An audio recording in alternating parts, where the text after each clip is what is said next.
గురువర్య అష్టయక్షిణిలో 6వ యక్షిణి అనే పద్మిని చాలా అందగత్తని చాలా ఆకర్షణీయంగా ఉంటుందని చెప్తున్నారు చాలా మంది. అసలు ఏంది ఈ పద్మిని యక్షిణి గురించి చెప్పరా కొంచెం? ఆడవారిని 4 రకాలుగా వివరిస్తూ ఉంటారు. అవును. పద్మిని, హస్తిని, శంకిని, శాకిని. అవును.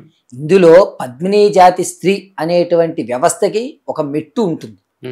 ఎందుకు అంటే తన శరీర సౌష్ఠవం దగ్గరికి వచ్చేసరికి మనకి కింద భాగం దగ్గర అంటే తొడ భాగం దగ్గర నుంచి నడుము వరకు కూడా ఉండేటువంటి భాగాన్ని ఆధారం చేసుకుని ఇక్కడ పద్మిని జాతి స్త్రీ అనేటువంటి వ్యవస్థ విస్తారు. ఈ పద్మిని జాతి యక్షిణి అనేటువంటిది ఎందుకు ఉపయోగపడుతుందయ్యా అంటే శరీరానికి సుఖాన్ని ఇస్తుంది. దాంతోపాటు యజమాని ఎవడైతే సాధన చేస్తారో పరిపూర్ణమైన ఆరోగ్యాన్ని ప్రసాదిస్తుంది. సాధన చేస్తున్నప్పుడు తనలోని ఎనర్జీస్ పోతాయి. ఒక గంట సేపు ఇలా ఒక సాధనలో కూర్చోవాలి అంటే కొన్ని రోజులు గడిచిన తర్వాత కానీ అతనికి నిప్పులు అనేటువంటివి రావు. ప్రారంభంలో అనుకోండి, ప్రారంభంలో చేస్తున్నప్పుడు ఏమవుతుందంటే వెన్నుపూస నిప్పు అవ్వడము, తొడ భాగాలు లాగడం జరుగుతూ ఉంటాయి. ఈ సాధన చేసేసిన తర్వాత అతనికి ఆ ఎఫెక్ట్ కనబడుతుంది.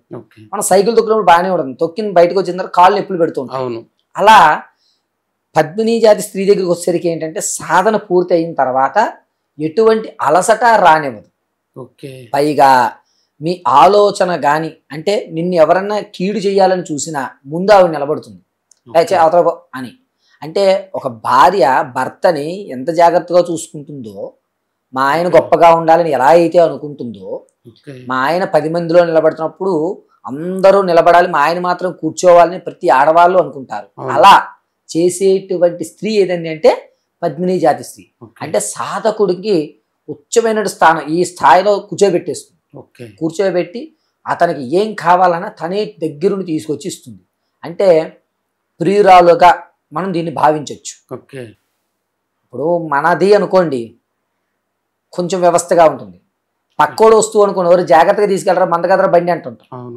అయితే ఆ బండిని మనం ఎంత జాగ్రత్తగా చూసుకుంటామో మనల్ని ఈ యొక్క యక్షిని అంత జాగ్రత్తగా చూస్తుంది మనల్ని.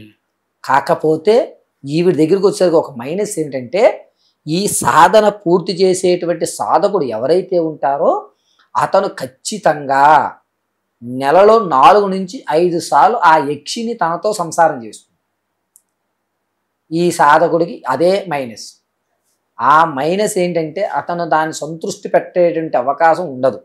ఎందుకంటే విరహమైనటువంటి కోరికలతో ఉంటుంది. కాబట్టి ఈ పద్మిని జాతి స్త్రీని మనం సాధనలో చాలా తక్కువ మంది మాత్రం ఉపయోగిస్తూ ఉంటారు. ఎందుకు అంటే సాధన చేసిన తర్వాత ఆ సాధకుడు ఆ యొక్క అంటే గుర్రానికి కళ్ళెం వేయడం చాలా కష్టం. కళ్ళెం వేసేంత వరకు తాను చాలా ఇబ్బందులు పడతాడు. కానీ కళ్ళెం వేసిన తర్వాత రోజు గుర్రంకి ప్రాక్టీస్ అయితే చేయాలి. ఇలా ఎందుకంటే తన వ్యవస్థను తెలుసుకుంటుంది. తన ఒక హార్ట్ బీట్ గుర్రం మ్యాచ్ అవుతుంది. అందుకే మీరు ఎక్కడైనా చూస్తే గుర్రం ఏం చేస్తుందంటే యజమాని పాడేసి తను దూకేస్తుంది. ఏదైనా ఒక కొండ వచ్చిందని గుర్రాలు పరిగెడుతున్నప్పుడు కొండ వచ్చింది అనుకోండి, యజమానిని కింద పాడేస్తాయి, ఎందువల్ల కింద పడేసి అవి దూకేస్తాయి. అలా యక్షిని ఈ యొక్క యక్షిని అలా ఉపయోగపడుతుంది. కానీ ఈ సాధన అనేటువంటిది కేవలం గంజాయి వనంలో చేస్తారు. ఖచ్చితంగా మన ముందు ఒక గంజాయి మొక్క ఉండాలి. ఈ సాధన చేసేటప్పుడు నిర్మానుషమైనటువంటి స్థలంలో ఎటువంటి శబ్దము లేకుండా నిర్మానుషంగా ఉన్న స్థలం తీతురు పిట్ట అనేటువంటిది అరుస్తూ ఉంటుంది రాత్రి 12 తర్వాత. ఆ ఒక్క పక్షి శబ్దం మాత్రం మనకి వినబడాలి. ఇంకా మిడతలు కానీ కప్పలు కానీ ఈ శబ్దాలు వినబడకుండా మన ముందు తులసి గంజాయవనంలో తులసి మొక్క అంటారు సరే, అలా పరిపూర్తిలో మన చుట్టూలో ఎక్కడన్నా సరే ఒక గంజాయి మొక్క అయితే ఉండాలి.